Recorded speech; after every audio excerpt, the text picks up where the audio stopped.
got a picture up.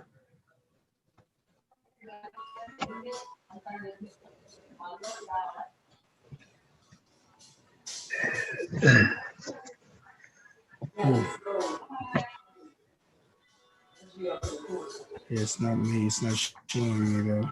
I hear you. Yeah, it's not showing me. I have to. Camera system going back to there. Coming out of here. Let's not go back to there.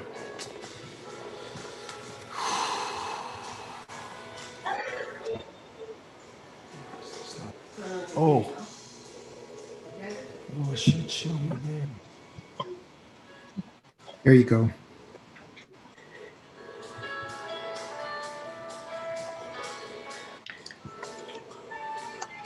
Why is it not picking up? Why is it not showing this?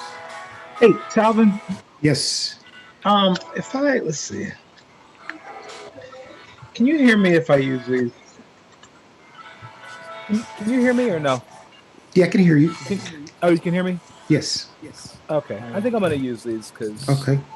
it's a lot of stuff going on in my house. I'm not. I actually not. am not at home. I normally I have my own little studio I set up in my basement. In my Sure. But I'm on the road, and kids Nope. and Okay, dogs, and all kind of stuff. right at 4:00. I might not be able to. I don't know why I'm not. I see.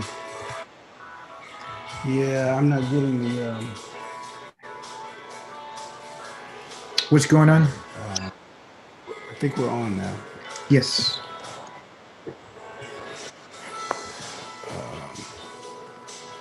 What did I need? Let me see one thing. Are you gonna stay on? You staying on, Calvin? I can log off. I'll be looking for the signal. Oh, you don't have the signal yet? We're not on. It's not on Boxcast. I'm looking for it to turn green. Why are we not on broadcast? So we have to go in and Okay. Oh, now it's green. All right. Okay. I'll Hey. talk to you. Roz, We're on. can I get your headphones? We're on.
Okay, hello everyone. How are you doing today?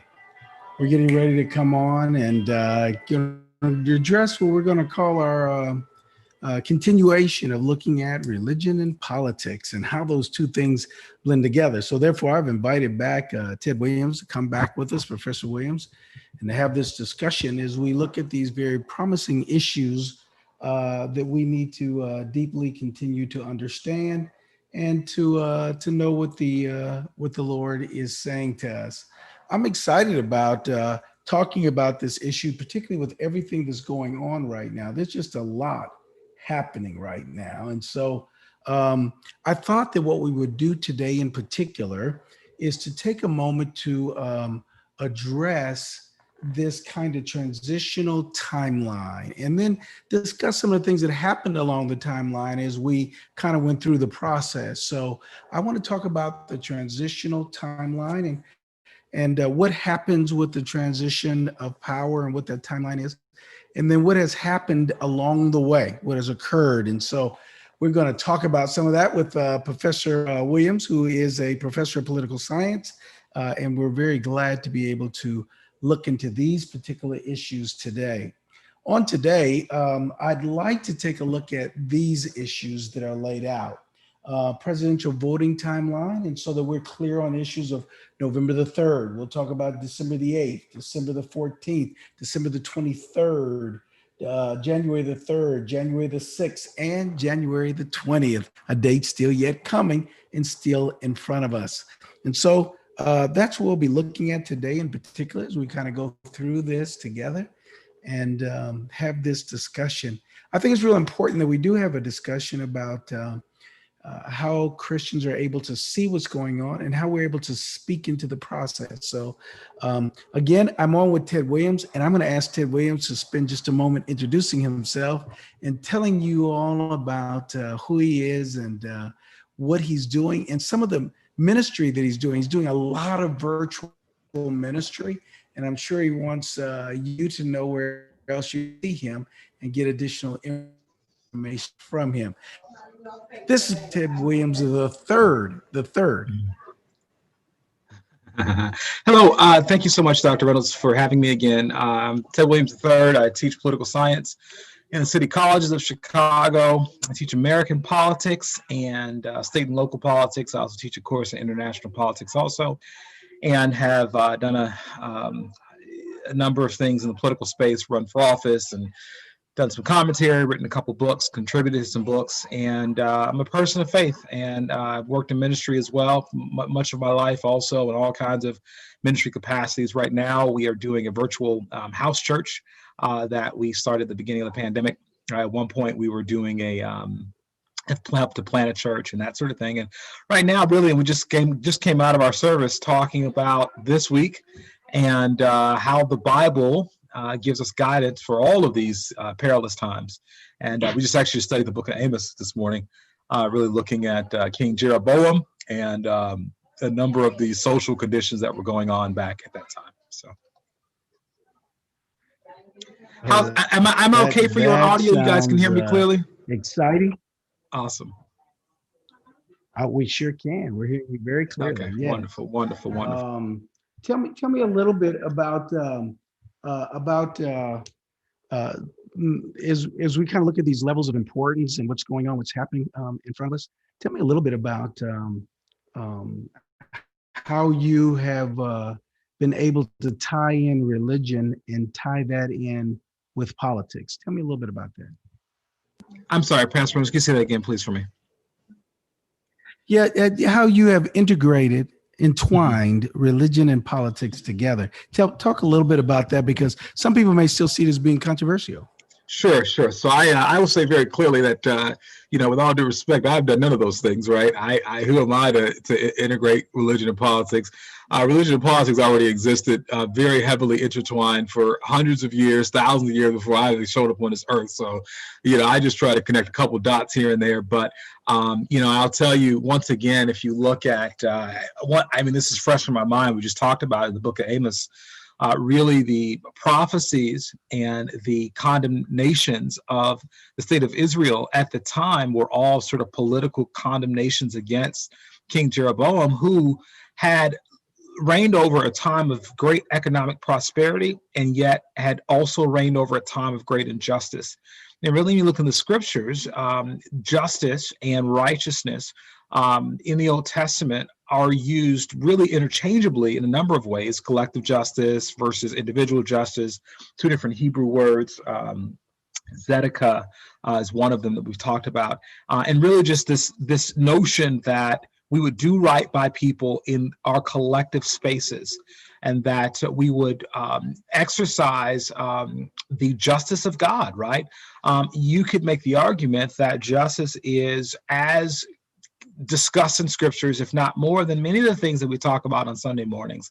And so for me, there's controversy in it, and there always has been, but I don't see that controversy. I'll give you a couple other scriptural examples on this as well. Matthew 22 talks about that we should give to God what is God's and give to Caesar what is Caesar's. And I've understood that passage to mean that Jesus was teaching us that we really had dual obligations due to our dual citizenship. That on the one hand, we had obligations in the kingdom of God. Those obligations ought to be fulfilled. We ought to give to God his due, whether it be our lives, our tithes, our energies, our talents. But we also, Jesus, living as a Jewish man in a Roman occupied territory, also said that in this occupied territory, you should not reject the authorities. You should not dismiss your connection to them. You ought to pay your tithes, your taxes, if you will, to the Romans. Give to Caesar what is Caesar's. And so in that way, you're fulfilling your civic duty. Well, I make the argument all the time that when Jesus, as a Jewish man living in a Roman occupied territory, spoke to people and said, you got to fulfill your civic duty by paying your taxes, he wasn't just leaving it at the issue of taxes. He was saying that you have a civic responsibility. Well, today, we have a civic responsibility. We get to do more than just pay taxes. In a democratic system, we get the opportunity to vote. We get the opportunity to choose our representation. They ask us, the government, every 2 years and every 4 years, what do we think the direction of the country ought to be in this republic? Can you help choose some people to go and represent your interest? Well, I'm a firm believer that Christians ought to have interest, their interests represented as in other groups. Why is it that every constituency group can come to the table and say, hey, this is what we think the country ought to be like, but then the Christian community should be quiet because they have no right to say what they believe around issues of morality, around issues of inequality, you name it.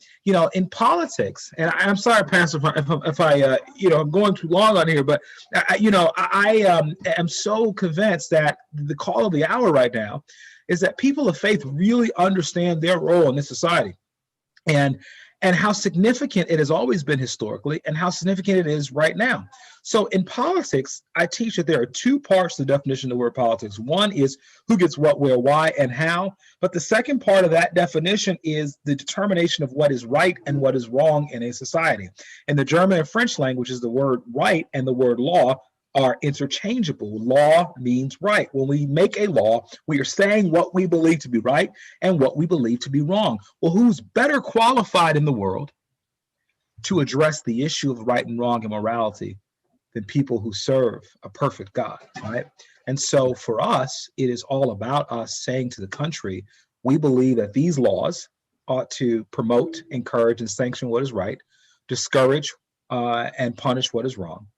And we also believe that the moral decision-making around budgets and those sorts of things are positions that we feel personally connected to because they truly help to reflect the will and the heart of God. Okay, thank you. Thank you. I appreciate that. Let's now take a look into this kind of timeline that I wanted to discuss today with everyone. I know that last week we got a number of calls from people who were telling us that they were a little confused about the timeline. Our intent wasn't to do the timeline. Our intent was to talk about transition of power.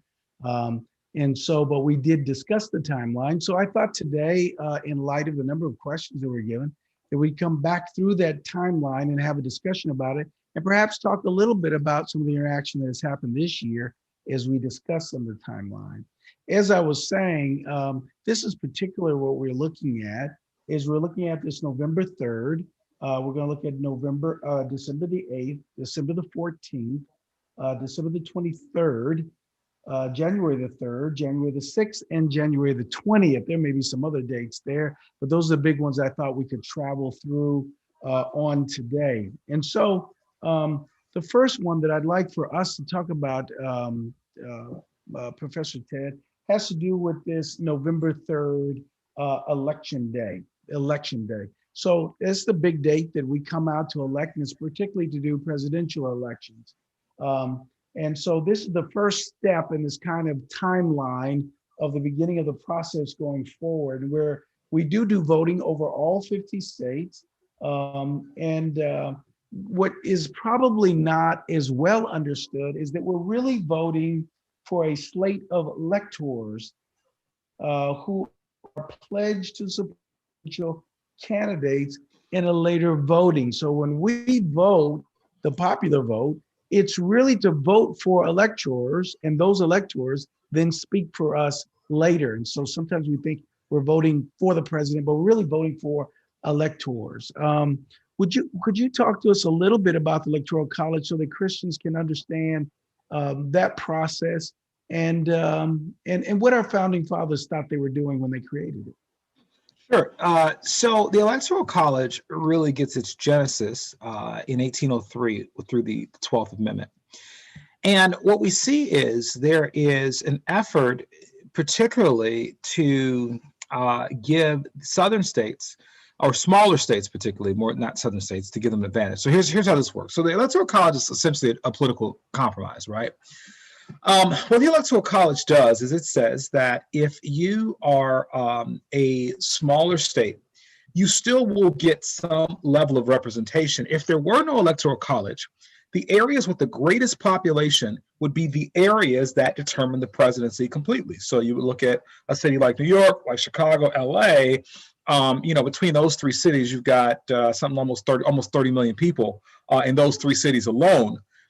You would then, people who are campaigning would just go there and they would not sort of consider the Wyomings and that sort of thing in the world. So there's one argument on that hand of having electoral college for that purpose, just like in the Senate. There are 2 senators from every state. It's not based on population, but in the House it is based on population. But the other side is a more pernicious and evil sort of side to this history, which has to do with slavery. And that's why I always am a firm believer that, the history of African Americans in this country is American history. So the idea of only teaching Black history completely separate from American history, to me, doesn't make sense, because Black history is American history. You can't understand America without understanding African American history.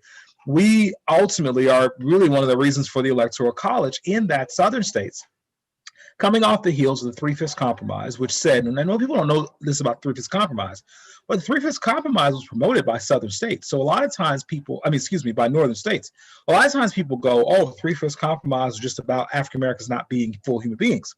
Well, yes, but that was not sort of in the arguments wasn't just about sort of value. The northern states wanted us not to be counted, right? Because the southern states were full of African American population. So the southern states, if they had their druthers, they would have had us counted as 5/5 of a full human being in the South, even though they denied our humanity, but they wanted us to be counted. Why? Because they wanted the representation. So northern states were like, no, we don't want you to count them, and that was the Three-Fifths Compromise. Three-Fifths Compromise was that southern states would get the representation of African Americans, but then they would not, African Americans would not get the vote, which we did not have. So even once we did get the vote through the 15th Amendment in 1870, there was still a push to keep us sort of out.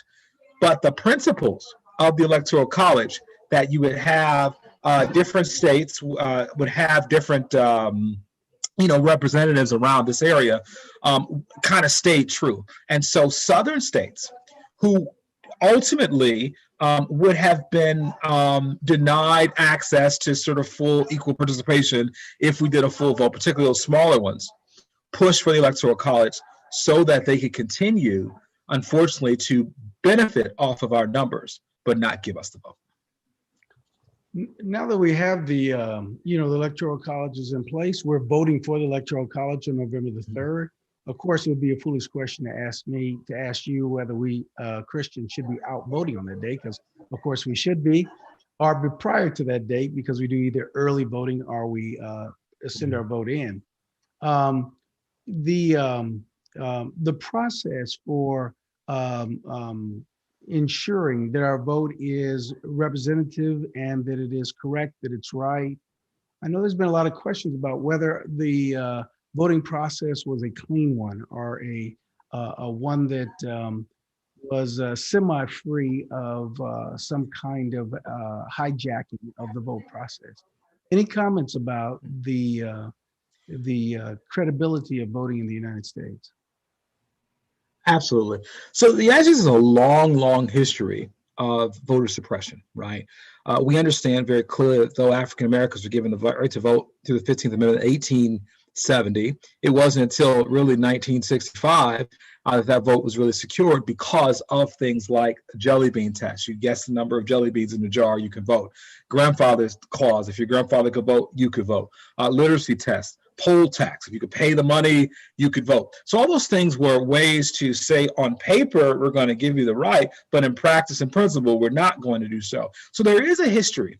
However, that history has been predominantly around suppressing minority votes, most consistently African Americans, and it has been sort of just some general, kind of voter fraud that happens when 4 or 5 people are voting, that sort of thing. In fact, most of the studies that have been done around this question of are people voting 3 or 4 times have found a minor level of the kind of voter fraud that has been promoted and pushed in the current world that we're in. I'll give you a perfect example. Dominion voting systems has become a real big target during this current election. They do voter hardware and software around for this particular race. They were told, and they have been defamed, if you will, across the country as being some tool of the Venezuelan government, and that they were, changing numbers. So Dominion Voting Systems last week came out with a $1.3 billion lawsuit against the folks in the administration who were pushing this false narrative, basically destroying their business, and showing and verifying that they are nothing more than just holders of these votes. The states all have their own authority to count the votes, to store the votes, and all the various things. And Dominion Voting Systems is just a tool. And so what I'm saying is, in short, Professor, Pastor, Dr., Reverend, what I'm saying to you in short is that the kind of voter fraud that is being peddled around has been over and over again rebutted, if you will. 60 different lawsuits at the national level that have all been shot down. The Supreme Court, which is heavily conservative, has shot down taking on this 2 different times. And so the kind of voter fraud that is being reported right now really is, unfortunately, much ado about nothing. But I think that most people would agree that we don't have a perfect system. Therefore, there is some voting fraud that goes on every year throughout our states. The real question is there enough voting fraud to affect the election of somebody coming to office? And that's when it becomes problematic. Certainly, I think in Georgia, they found instead of 500, they did find 2 people that were dead that did vote. So there's something that occurs. And so purifying, verifying, us working on our system to make sure it's as clear as possible is not a bad thing to do. No, it's not. And let me say this about that, though. What I find to be problematic in even the conversation around it is that there are people that benefited from the race in Georgia, won seats, and then turned around and said that the election was fraudulent, saying that, okay, here, I'm running for this seat here, and the person running for this seat here, i.e. the president, his election was fraudulent, but mine wasn't. Same ballot, same voting system, same situation. So for me, a lot of this is politically motivated. And yes, you're right, Reverend Reynolds, that no, there's not a perfect system. But statistically, you can look at every sort of level of every institution has been doing this kind of work, right? They will tell you that the cases of voter fraud, where the dead people are voting and that sort of thing, they do happen, but they're very minimal. But what is a real problem is voter misinformation, where there's verified through the FBI and CIA and some other agencies that there was Russian engagement in our last election, 2016. There was other foreign actors who got in and they created Facebook campaigns and ads and that sort of thing to persuade voters. And last but not least, there was evidence that they even broken into voter rolls across the states and actually stolen voter information. And so those things are really happening. And I wish we would take our energies and focus on those things, because then I think we could actually fix them. Yeah, certainly. As a rebuttal, though, there are some that believe that only Trump. There were some Biden votes that came in on top of. In other words, an increase in votes, not an alteration of the existing votes, and thereby that's why it didn't offset some of the wins for some of the congressional running offices, because the real votes did come through, but there were a large number of votes that just had Biden's name on it. They were in addition to, with no other candidates named, and these votes came in by boxes, and they were processed through the system. In some cases, some votes were processed through 3 times. At least that's the allegation that was made. So I just want to state the allegation, though. Sure. Of course, but Dr. Reynolds, on that, I'm sorry. No, I was saying, of course. Sure, and I just want to, just not to counter completely, but I would just say if those allegations are true, right, the level of coordination that would have had to happen across 5 different states would have been the only thing to change the election. And let's just say hypothetically, and I'm not suggesting that there is validity to this because cases have been thrown out, but let's say there was. Let's say this did happen in 1 state or 2 states. It still would not have been enough to overcome the electoral college vote as it stood. So I just want to throw that out there as well. Yeah. Again, you're stating the fact the 7 million voter gap was too large of a gap to decrease, and the number of states that were involved in the final decisions were too many to have melted this down to the small occasions or the number of occasions that happened in 1 or 2 states.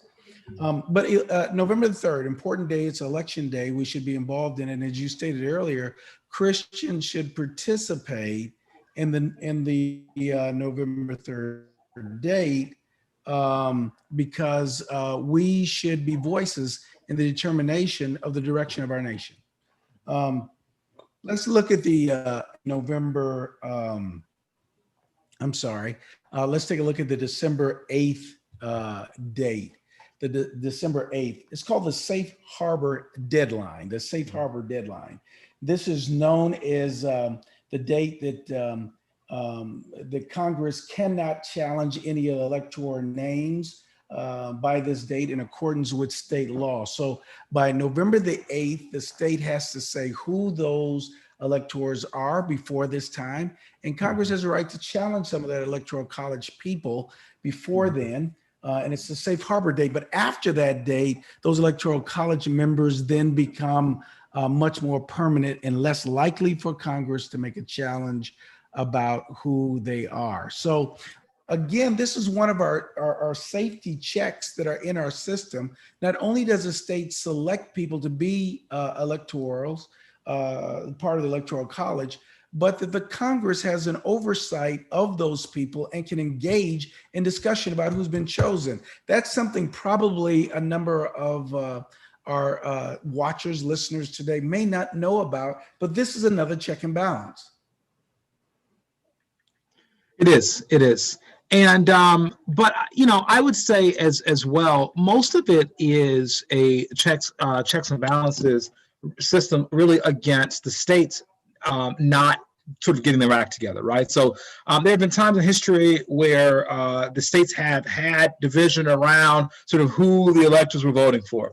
As I mentioned to you last week, there are also what are called faithless electors, people who decide not to go the direction of the popular vote in the state. And so all those things would leave space for the government to then kind of fix the problem before it comes to the national level. But once it does that, right, most of this conversation is really just a formality.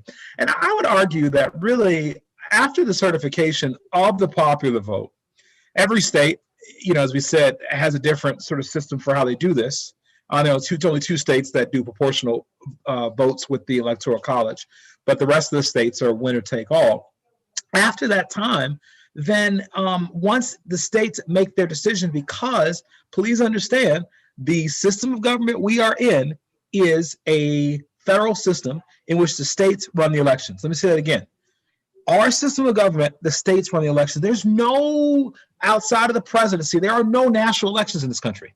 Think about that, right? The presidency, that's why people get so heated and upset about it. It's the only time we come together to actually vote for one thing ourselves as a nation.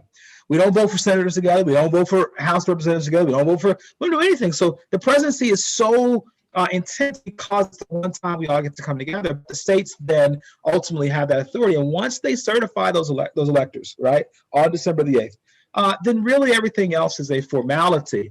And I think that once again, when we look at what happened, the next date we'll talk about probably is, well, we can talk about December 14th, where they actually then cast their actual votes. More often than not, that's formality. And once again, when you have had faithless electors, you may have gotten a few here and there to change their votes, but never at a point where it would actually change the election. But then you get beyond that to January 6th, well, which we thought was going to be a formality this week, and we found out otherwise was not. I would say, once again, that the states have the authority. And, you know, it's interesting because even in this current climate, many of the people who are arguing for states' rights are arguing against states' rights in the state's right to choose their electors and then choose the presidency. And so I find there to be, challenges even as we talk about it from that perspective. We should be very clear as Christians that if we're supporting a strong federal government that has involvement and oversight into the states, that we can't term that we see ourselves on a more federal side, or the federal government having more power.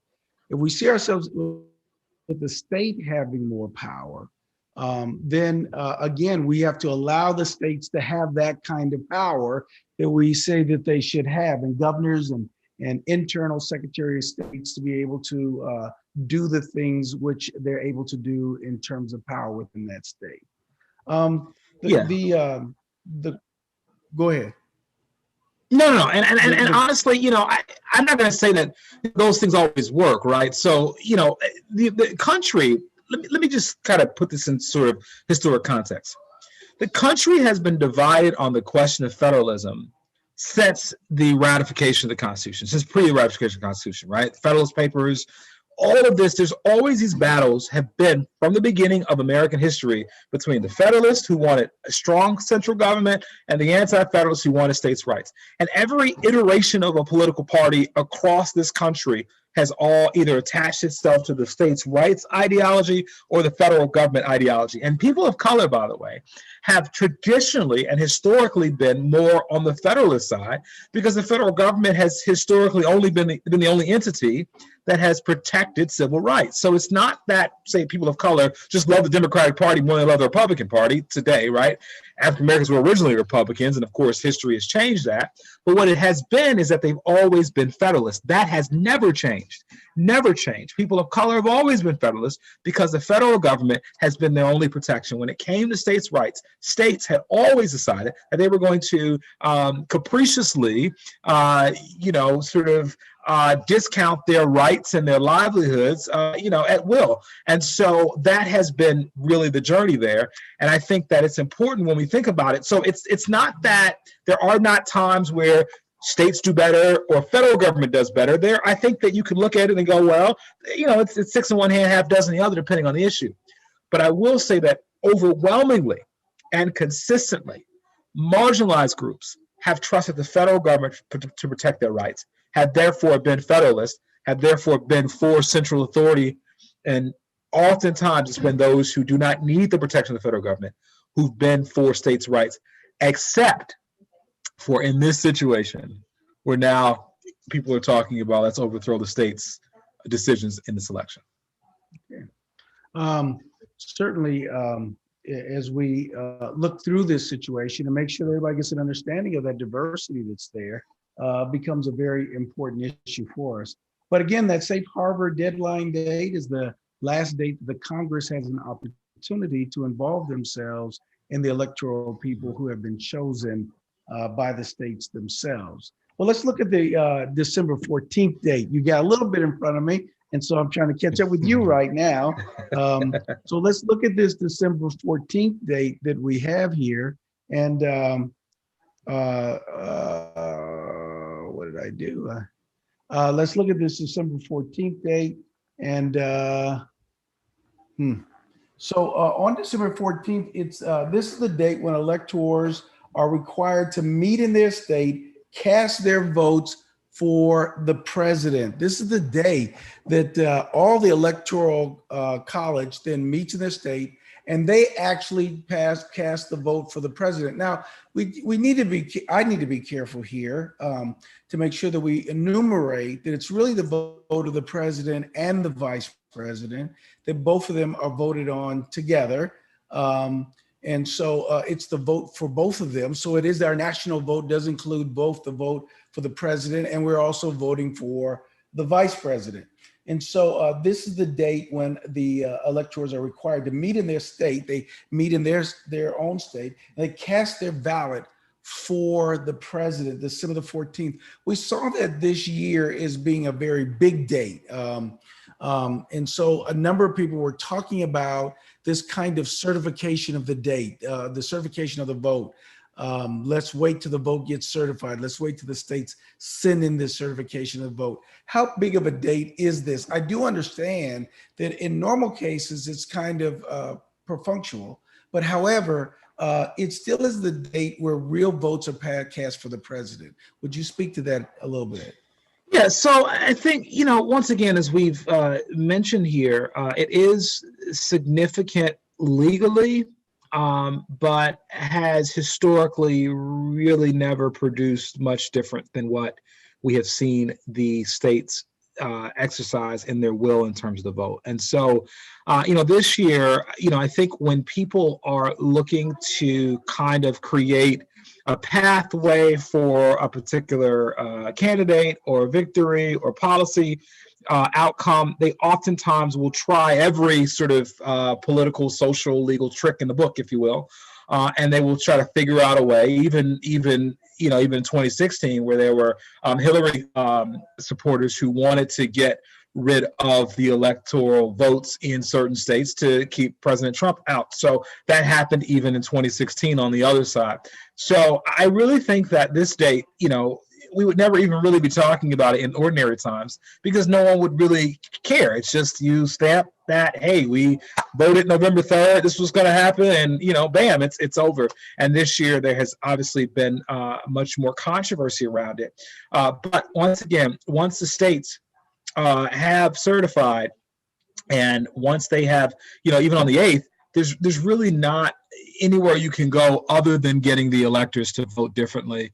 And that has been, I'll give you a quick story. The last time that they were going to do that in 2016, there were, not that there should have been, but there were death threats to some of the electors who were going to go against the will of the people. It is not very common that electors go their own way. And I don't advocate death threats, obviously. But once again, hypothetically, much of this stuff could happen and change, but in reality, much of it really rarely does. Those are the faithless electors that you were telling us about earlier. Mm-hmm. These are people who have been nominated to vote as part of the Electoral College from the state, from the state legislators. And then they, as they engage in the process, though the popular vote points for them to vote in one direction, they elect to vote in an opposite direction, which is a rare event, but it has occurred and was at least an invite in 2016, if not in earlier elections also. Yeah. And people ask me all the time the question, they say, well, Electoral College, you don't get to actually vote, your vote doesn't count. Well, that's not necessarily true, because we have to think about it this way. The Electoral College is, what it does is, in a republic, a representative democracy, we're not voting directly on a lot of the issues or even the president, but we're voting on people to represent us, right? And so I'm not suggesting we shouldn't get rid of the Electoral College, by the way, which is a whole other conversation. I do think there is value in people voting directly for their candidate. But with the Electoral College, people go, well, the Electoral College doesn't really reflect the will of the people. It actually does, because it actually does state by state. If your state gives 58% of the vote to Hillary Clinton, and the other part of the vote to Donald Trump or someone else, then 58% of then the electors from your state get to go there. And if your state votes in the popular vote in another way, right, then then your state follows that. So it does follow, the electoral vote does follow the pattern of the popular vote for the state. Where we get confused is when you add up all the states together. When you add all the states together, you then have times like this past election and the election before that, where the popular vote outweighs the electoral vote, right? Because if you add up enough of the states together, you can get it. I liken it to football. I love football. Got to go watch the Bears soon here. But I liken it to the analogy, the issue of points and also games in football. Let's say hypothetically the Bears, who are going to go to the Super Bowl this year, okay, I can believe that for the next 3 hours, right? The Bears, let's say they score the most points in the league, but they only win, 14 out of 17 games. Well, the fact they have the most points helps them to win, but they don't get any trophies for having the most points. So the Electoral College is like, literally the points that you score. The popular vote is the points that you score. And the electoral votes are actual games. You can rack up lots and lots of points. But it only doesn't matter whether you win a game by 20 points or 200 points. You only get one win. And that's how Electoral College is. You only get those electoral votes. And your popular vote may have skyrocketed. In California, for instance, they constantly, I think Hillary Clinton won by, 10 million votes, something like that. It didn't matter because she only got those 55 electoral votes from California. So I think people have to understand it that way. Once again, I'm not the world's biggest fan of Electoral College, but I do understand it. And I think that we have to recognize our votes still do matter when the popular vote impacts the way the electors go. And once again, to say it again, it is very, very rare that the electors ever go anywhere other than where the popular vote is. Okay, I'm not going to spend a lot of time on this date. We didn't spend a lot of time this particular year engaging this date, but December the 23rd is the date that the states have to transmit their vote to Congress by this date. So it's a deadline to ensure that the dates have arrived at Congress, or the votes have been are present with Congress for the certification process. And so it is a date that people should know about, and I want to make sure that we mentioned it or discussed it. The next date is the June 3rd date, and some people might not know that the Congress takes its seat before the president takes his seat. And this is the date that Congress is sworn in. So as it exists right now, on a normal basis, except for runoffs like we had this year, the Congress has been sworn in and takes their seat on January the 3rd. So they're already in place before the president arrives. Yes, which is quite interesting because here is a legislative snafu, okay? And I'll give you a real life example that just happened last week. So Kelly Loeffler, who ran against Reverend Raphael Warnock, which, I think is, exciting for people of faith to see a pastor in that position, whether you agree fully with his ideology or not. It really, to me, helps me to really have faith and believe that this notion of, our faith and our principles being able to manifest themselves in the political process. And so I think that it's a great example of how that can happen, and has not happened much, but has happened heavily within the African-American community. He's only 11th African-American senator to be in the U.S. Senate. And the first one, he's the last one elected. The first one was a pastor also. His name is Hiram Revels. And so I think it's very interesting to see kind of that connection. But Kelly Loeffler, who ran against Reverend Warnock, she was voting to certify on January the 6th when the famous insurrection happened, right? She was voting to certify Georgia's votes. And in reality, her term was over on January 3rd. So she really should not have been there voting at all.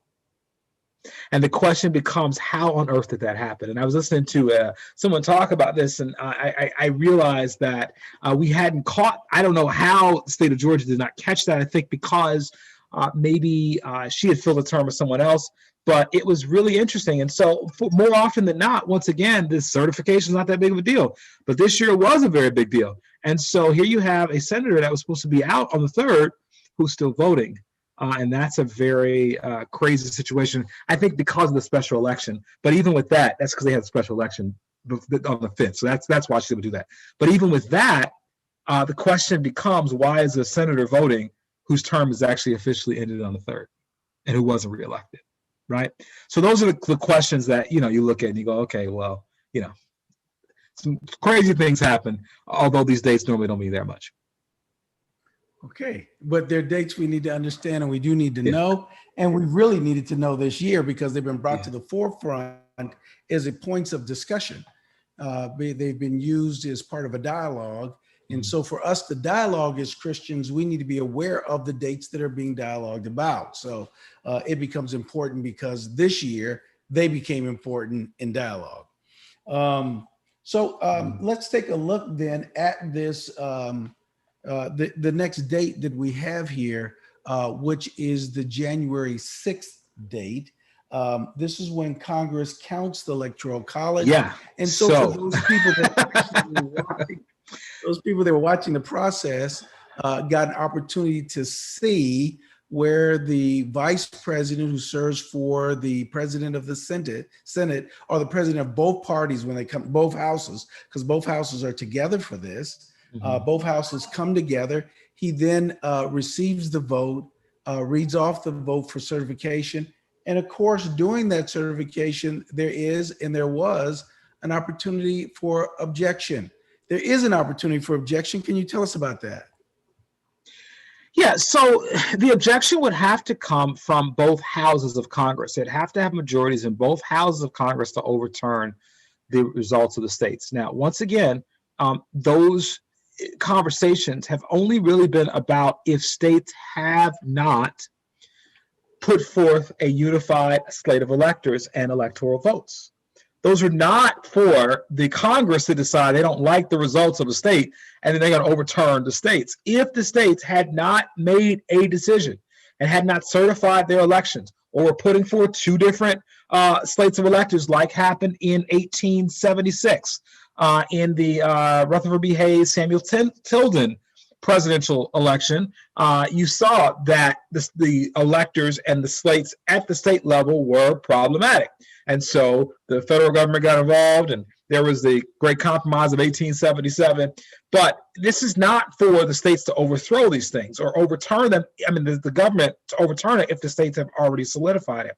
So really, I would say, for instance, let's just keep it real and keep it right in sort of American, the current context. There was a push for Vice President Pence to not certify the election, to overturn the results, because in the process they go state by state, right? They go, Georgia, let's certify yours, and Arizona, let's certify yours. They go through all of these. There was the push for Vice President Pence to do that. Constitutionally, he really had no authority to do that without both houses of Congress in majorities promoting the overthrowing or overturning, if you will, of those elections, not overthrowing, overturning. So you see, that just kind of slipped out right there. I don't want to, go into that, but that's what they wanted to do. And, they really couldn't. And so that obviously, if you understand what happened this week, there are folks who were calling for Mike Pence's head because he did not do something that constitutionally he really doesn't even have the authority to do. It has occurred, though, on both parties that there has been objections in the past that have been made about votes. I know that the original objection needs to be made by a senator and by at least one senator and at least by one person from the House. Then it's put to the vote after discussion. And then you have to have those 2/3 in both houses to agree. But this isn't the first time there's been objections. And in an earlier objection, it was made by Democrats. The Democrats were making an objection because they wanted to make a statement about what went on with the Gore election and what happened in Florida. And so here are objections happening again. Are you trying to cite that these objections are different than what happened in the Florida event? That's a great question. Are they different than what happened in Florida? Well, It's an interesting part about the Florida case was that, Al Gore ultimately conceded in this space. And so Al Gore was not supporting any kind of revolt against what had been decided by the Supreme Court of Florida at the time. I think that the real challenge here is if there was sort of a legal, verifiable question around the elections across the board, I think you could make the argument. I think once again, when the highest court in the land, a court that does not lean liberal, it leans conservative, decides to reject on two different occasions the protest of a conservative president, it really, to me, counters the validity, if you will, of arguments that this election should not have been certified. And these cases were adjudicated. 60 different cases came up across the states over the last 2 months, and none of them were successful. And so, I do think that there are some clear differences between this and even what happened in 2000. And at a certain point, what I do understand about the 2000 election was that at a certain point, Al Gore, who was worried about the transition happening because of all the national security issues and other things, Al Gore decided that he would accept very clearly what would happen. And then he, being in the role of vice president at the time, certified an election that he did not agree with. That says a lot. It does. It does. Now, let me ask you a series of questions coming up on this January the 6th date. The first question is, do you, as a political science professor, believe in the ability for people to protest? Absolutely. Absolutely. Do you believe that protests can be hijacked by other individuals who are extremists, who push the protests into a position that is not what the original intent of the protesters were attempting to do when they went out? Yes, sir. Okay.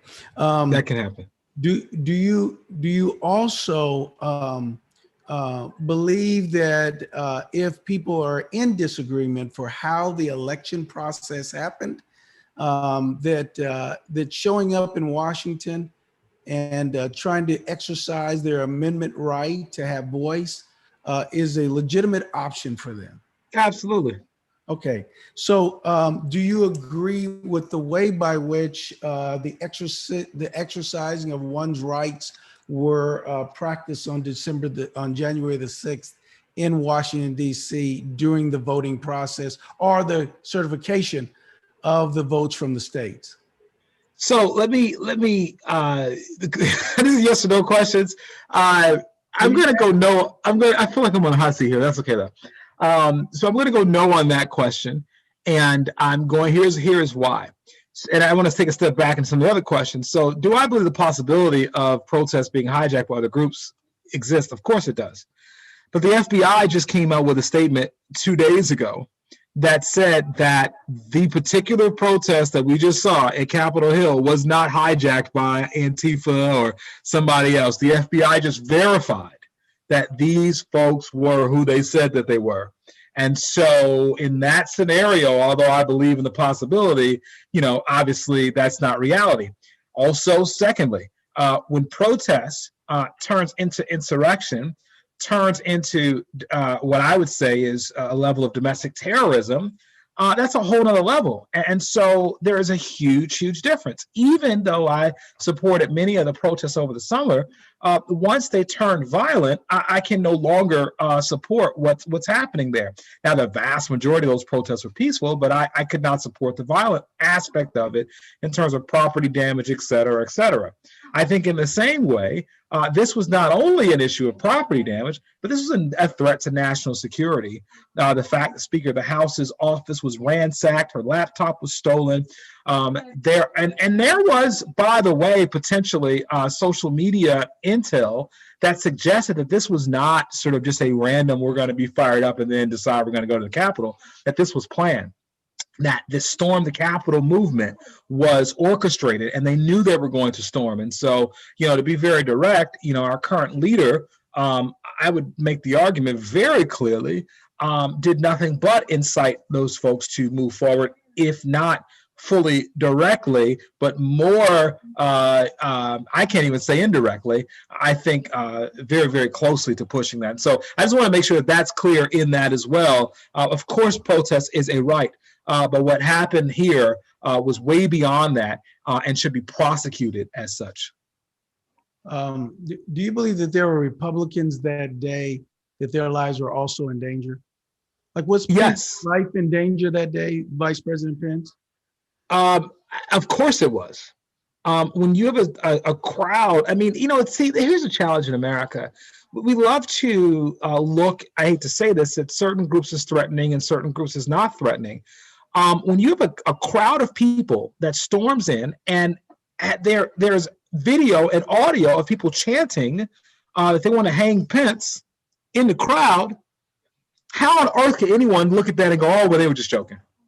Or, oh, they were just, those real radical folks, they were just there to kind of, they weren't going to do anything. That's really what we thought. And that's really why they made it as far as they did, because they assumed, oh, well, these are patriots. They're not going to destroy the Capitol. They're just here to make their voices heard. They want to have access. So we're not going to respond with military with them. We're going to let them in, or we're going to, respond lightly. And what I'm saying is that Maya Angelou says that when someone shows you who they are, you believe them. If someone storms through the Capitol and says they want to take the vice president, absolutely his life is in danger. And absolutely the lives of, God forbid, if they found Nancy Pelosi in the hallway, imagine what they would have done. And so absolutely, this was a threat to the United States government in the highest order, at the level of 9/11. And to treat it as anything other than that, I think would be really, really a travesty of justice. I understand that a number of people are going to get persecuted, and they've already begun the persecution process of going after individuals that have been seen in the videos and seen doing things which were extremely violent. There also was a breach of just the property of the Capitol building. And so most people have never been in those areas where people were at. And so how far do you believe the level of indictments, the level of bringing charges should go? And how many people should be involved in this process for us to find the kind of correction we need so this does not happen in the future? Yeah, I think, there's a lot of levels at which this was a problem. Most people feel like they should have made it that far in the first place. And so now this is an FBI law enforcement issue, which really it should have been a security issue from the beginning. Also, I want to say this as well. As you look at the prosecution, there are hundreds of arrests that need to happen, hundreds. And there have been some key arrests that have happened, people who have put their own sort of identities on social media, that sort of thing. But here's the interesting thing. So from what I understood under federal law, that many of the people who say there's a famous picture of a guy sitting on Nancy Pelosi's desk with his feet up, that the charges that he was going to get would have amounted to a year, right, ordinarily. But see, President Trump did something against the Black Lives Matter protesters this year. He passed an executive order that said that desecration of a federal building or federal monument would be an automatic 10-year prison sentence. And so this just happened a couple months ago. So the very piece of legislation that he put forward to punish those that he disagreed with is probably going to work against the people who were in support of him on this. And so that prosecution has to happen. And yes, Dr. Reynolds, it has to happen at the highest level. When you look at sedition, it is the promotion of insurrection against the government. That's what sedition is. It is a high crime misdemeanor. And so when you have evidence on camera of our president really making the statement, we got to get down there and we got to show them force, right? We got to get to the Capitol, and now we can't be weak when we get down there. What on earth do you think that meant? And what on earth do you think that was going to do to those people who were angry and whipped up? And if that's not inciting a riot, I don't know what would be. And so what I'm saying is that prosecution needs to go to the highest level. And whether this is popular or not, I know we try to be nonpartisan and, people of faith and that sort of thing, but people have to be held accountable. Romans 13 says that the government does, have the for nothing. And so in that way, I'd be supportive of even impeachment at this point because of the violation of the federal oath that has happened with this and that sort of thing. So I think the prosecution has to happen. It has to go from the bottom all the way to the top. Okay. I certainly hear you when you're saying the issue of this was people who are directly interfering with the United States due process among its highest level of elected officers, and that it was perhaps clearly incited by the highest office we have in the land. If we are to attribute some of or a decent amount of the initiative or drive to go to the Capitol and do this upon the president's invoking and asking of this procedure to occur, would you, shortly, because I only got about 30 seconds here, do you feel that a number of the people that were involved, regular everyday citizens who probably were overexcited into the process, do you feel that there needs to be a lessening as to their responsibilities, since the president it was almost like the president, from what you're saying, was asking them to participate. Isn't it a conflict of mental thought when the highest level of the land is telling you to go against a federal process that's within the federal means, and the people that are involved in it, should we go a little bit lighter on them because of the level of authority of the person who's asking them? Yeah, I think, it would be, to me, it would be no different than asking if we committed some group crime here and, should I be held responsible because I was part of the crowd that, say, lynched someone, or I hate to use that example, but that's what mob mentality ends up doing, right? 5 people died, right, in this thing. A Capitol Hill police officer died. Multiple people died from all that happened. Someone was shot. There were some other people that fell off the wall trying to get in. There were 5 people that died in this, and so a heart attack, stroke. And so what I'm saying is that there's culpability all the way around. I mean, there has to be punishment even for the masses who stormed in there. The second you trespass on federal property, you're culpable. And it would be, once again, no different than if I did that in some local fashion and we went and, did some crime, we were looting or something like that. Even if I only looted a little bit, I still was one of the looters. And I think that everyone should be held accountable. Obviously, maybe the highest level gets the most accountability, but I think everyone should be. Thank you, Professor Williams. We have really challenged ourselves to go through a lot of material in a very short period of time. And but I promised our listeners that we would give more clarity to the steps in the process, so that now we become more aware, because these dates are discussion issues for people now. We need to understand how to have that dialogue. You have equipped us with tools that we can have that dialogue. There is one more date coming. It's the date that we talked about last week. It's the January 20th date.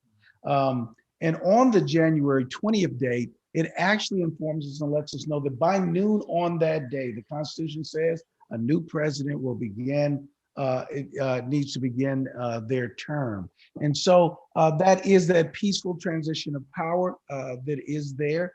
I understand that Vice President has been invited, and I understand he has accepted that invitation to be there at the inauguration, and that process to continue us on these smooth avenues of transition, and so that we might continue to, if we in any way value ourselves as a Christian country, we should also value a lot of these Christian principles that should not fall off the table because of whom we want to endorse along the way. And so you have brought us clarity to these dates and have allowed us to engage them in present thought so we could talk about them as to what's going on today. We are forever indebted to you for what you have done, and want to openly thank you. Thank you so much. It's an honor, and I would love to come back and talk to you again about the question of our Christian ancestry, right, in America, and really kind of hash that one out, because I've been thinking a lot about that, as you can imagine, over the last few months. Yeah, we will have to engage that. I know where you would go with that. That's a place I would be informed, and we would dialogue with as we're going on. It would be new news to a lot of our listeners, though, as to how that we would see the world. But that certainly is one we will schedule and we'll have in front of us to be able to look at. Thanks again for this Thank you. discussion, for this dialogue, and for very, very meaningful talk, so that Christians can engage this discussion and not feel disarmed because they don't understand these dates. Thank you again. Let's pray and ask for God's blessings and ask that God will lead us and guide us and give us direction. Dear Heavenly Father, we thank you, Lord, that we bow ourselves to you and to you only. And God, we want to be Christians, and we want to be known that the decisions we made, the actions we took, and the character that we led with all agreed with who you are. God, we don't want to be driven by a party position, but we do want to be driven by a position that allows us to affirm heaven. You, God, we give all the glory and the honor and the praise to, in Jesus' name. Amen. Thank you again. Amen. We're very glad Thank that you you. came with us today and came to be with us. And again, we're excited about this opportunity for us to be together with one another. God bless you, and we'll see you soon. Bye. Thank you.